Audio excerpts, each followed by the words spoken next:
નમસ્તે, હું ચારમી નવનીત રે જોશી, સીઆરસી કોઓર્ડિનેટર ટુકડા મિયાણી.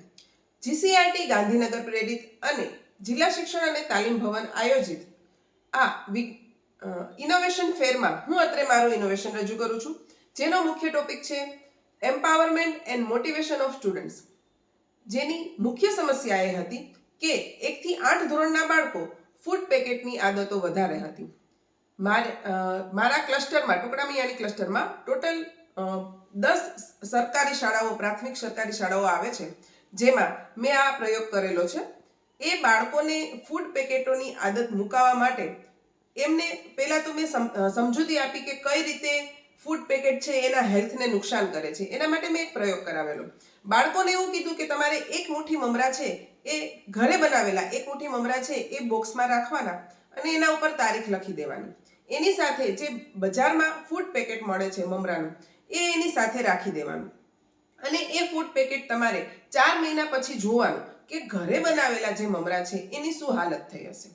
બાળકોને મેં એવું પૂછેલું કે તમારા મમ્મી જો ઘરે આવો નાસ્તો બનાવીને દે છે તમને, તો એ તમને કેટલા સમય સુધી ખાવા આપે છે? તો બાળકોના જવાબો આ હતા કે માત્ર 5, 7 કે 10 દિવસ સુધી જ અમને ખાવા દે છે, પછી એ વધ્યું હોય ઘરમાં તો પણ અમને ખાવા નથી દેતા. મેં બાળકોને એ પેકેટ ફૂડ છે એનામાં એવું દેખાડ્યું કે એક્સપાયરી ડેટ શું હોય છે, મેન્યુફેક્ચરર ડેટ શું હોય છે, અને એ બંને વચ્ચે 4 મહિનાનો સમયગાળો હોય છે. 4 મહિના સુધીની એક્સપાયરી ડેટવાળા ફૂડ છે એ ખરેખર વાસી કહેવાય. એ લોકોને એ ખ્યાલ આવ્યો. એટલે સૌથી પહેલાં મેં ફૂડ પેકેટ મુકાવ્યા. એ પછી એ લોકો મિલેટ તરફ વળે એટલા માટે થઈ અને મેં મારી તમામ શાળાઓમાં, મારા ક્લસ્ટરની તમામ શાળાઓમાં આ મિલેટ ડેની ઉજવણી કરી, જેથી બાળકો શારીરિક રીતે સ્વસ્થ બને. અને આ રીતે મેં એમનું શારીરિક એમ્પાવરમેન્ટ કર્યું. તેની સાથે સાથે માનસિક સ્વાસ્થ્ય પણ ખૂબ જ જરૂરી છે. તો કલા ઉત્સવ જેવો અભિગમ સરકાર હર વખતે લાવે છે, જેમાં મુક્ત કાવ્ય લેખન હોય છે. તો મુક્ત લેખનમાં બાળકો છે એ પોતાના વિચારો અભિવ્યક્ત સરળતાથી નથી કરી શકતા. તો મેં તેના માટે એક એક્સપર્ટને સાથે રાખીને કાવ્ય લેખનના સેમિનારનું આયોજન કરેલું છે, જેનાથી બાળકો ખૂબ સારી રીતે હવે કાવ્ય લેખન કરી શકે છે. ટુકડા મિયાણી ક્લસ્ટરની અંદર 2 હાઈસ્કૂલ અને 1 હાયર સેકન્ડરી પણ છે. તો એ લોકોનું પણ એમ્પાવરમેન્ટ થાય, મોટિવેશન મળે, એના માટે થઈને પ્રયાસો કરેલા છે. તેના માટે એ બોર્ડના વિદ્યાર્થીઓ છે, તો એ લોકોને પરીક્ષાનો હાવ ખૂબ જ હોય. પરીક્ષાથી એ ગભરાટ છે એ અંદર ક્યાંક તો ખૂંચતો જ હોય.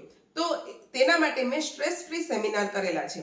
હું એક લેખિકા પણ છું, જેને લીધે મારા જે આર્ટિકલ જે ન્યૂઝપેપરમાં પબ્લિશ થાય છે એ હું સતત એ લોકોને મોકલું છું અને જેનાથી પ્રેરણા અને પ્રોત્સાહન પૂરું પાડું છું. જ્યારે મેં સર્વે કરેલો શિક્ષકોની મદદથી, હાઈસ્કૂલ અને હાયર સેકન્ડરીના શિક્ષકોની મદદથી, કે બાળકો છે એનામાં કેટલું ભયનું વાતાવરણ છે પરીક્ષા બાબતે, તો મને જાણવા મળ્યું કે લગભગ 2-4 બાળકોને બાદ કરતા તમામને પરીક્ષાનો ખૂબ ભય હોય છે. તો આ ભયનો માહોલ દૂર થઈ શકે તે માટે આવા સ્ટ્રેસ ફ્રી સેમિનાર કરી અને એને મોટિવેશન પૂરું પાડેલું છે.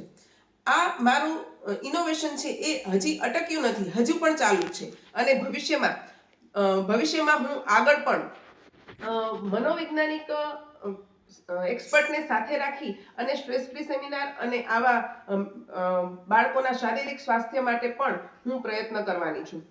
એ મારું આયોજન છે. આ સાથે બાળકો મુક્ત લેખનમાં વધુને વધુ આગળ વધે એ 1 થી 12 ધોરણના તમામ બાળકો માટે હું મુક્ત લેખનના સેમિનાર પણ કરવાની છું.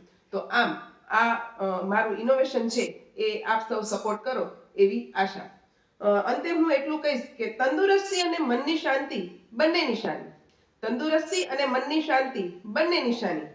સફળ જીવનની એ જ તો સાચી કહાની. Thank you.